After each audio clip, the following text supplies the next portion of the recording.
अब से आपके नए आए अध्यक्ष विक्रम का ईमानदारी से पालन करना चाहिए। आखिरकार वो कंपनी के तहत छोटे कारखानों के साथ समान व्यवहार कर रहे हैं। सही कह रही हो तुम। अखिल असहाय होकर हंसा। वैसे भी हमारे परिवार के दिन धीरे धीरे बेहतर होने वाले हैं। और तभी दृष्टि के चेहरे पर भी एक संतुष्टि भरी मुस्कान दिखाई दी। अब उसके चेहरे पर पहले की तरह थकान नहीं दिख रही थी और आखिरकार परिवार में माहौल काफी अच्छा था। दृष्टि, मैंने समाचार देखा जिसमें कहा गया था कि कैसे नए आए अध्यक्ष विक्रम टोकस नए और यंग लोगों को मौका देना चाहते हैं, आगे बढ़ाना चाहते हैं और बड़े पैमाने पर ज्वेलरी डिजाइनर्स हायर करने वाले हैं। और तुम तो उसमें एक्सपर्ट हो, तो तुम क्यों नहीं इस बारे में सोचती? जो गहने तुमने डिजाइन किए हैं उन्हें लेकर जाना चाहिए। शिवम ने लापरवाही से एक अखबार को पकड़े हुए कहा।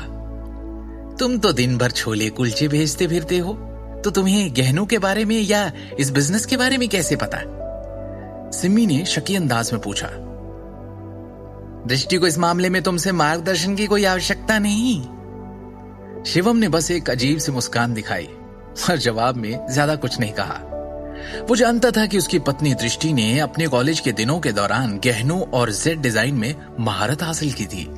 अपनी पारिवारिक पृष्ठभूमि के अलावा वो उस स्पेशल करियर को लेकर भी बहुत ही भावुक थी। आखिरकार उसने दृष्टि को अपने कमरे में गहनों के डिजाइन तैयार करने से पहले अनगिनत बार स्क्रैप पेपर की गेंदों के टुकड़े टुकड़े करते देखा था। शिवम को हमेशा से यही लगा कि दृष्टि ने हमेशा एक प्रसिद्ध ज्वेलरी डिजाइनर बनने का सपना देखा था, जो आगे चलकर इंटरनेशनल गहने बनाए। हालांकि दृष्टि उसकी फैमिली के नारंग के आभूषण समूह में केवल एक साधारण कर्मचारी थी।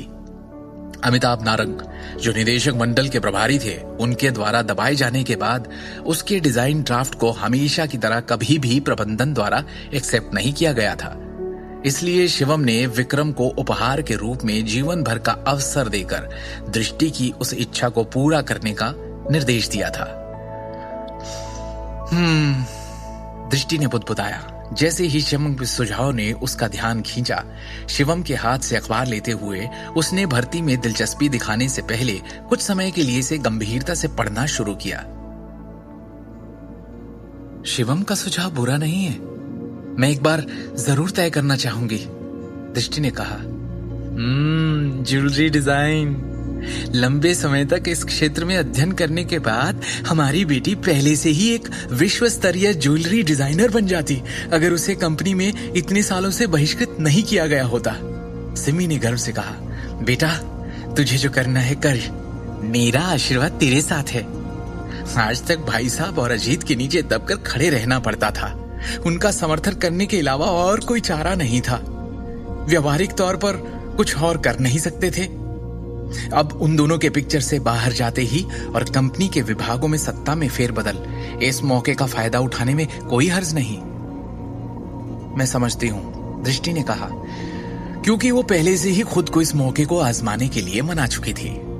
शिवम ने खाने का निवाला मुंह में रखते हुए कहा, दृष्टि, क्या तुम्हारे पास पहले से कोई अच्छा आइडिया है?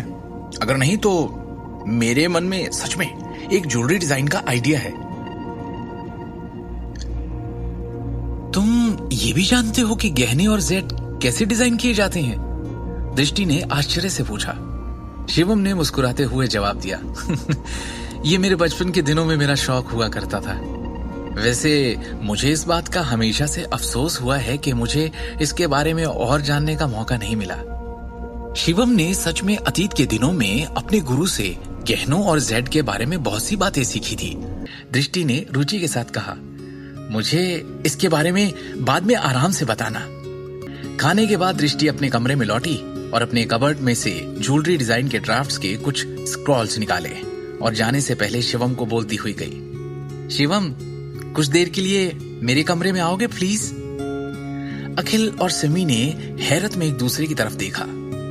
आगे की कहानी जानने के लिए देखें अगला एपिसोड सिर्फ पॉकेट एफएम के यूट्यूब चैनल पर और शिवम द हिडन वॉरियर के सारे एपिसोड्स को सुनने के लिए डिस्क्रिप्शन में दी लिंक से डाउनलोड करें पॉकेट एफएम ऐप।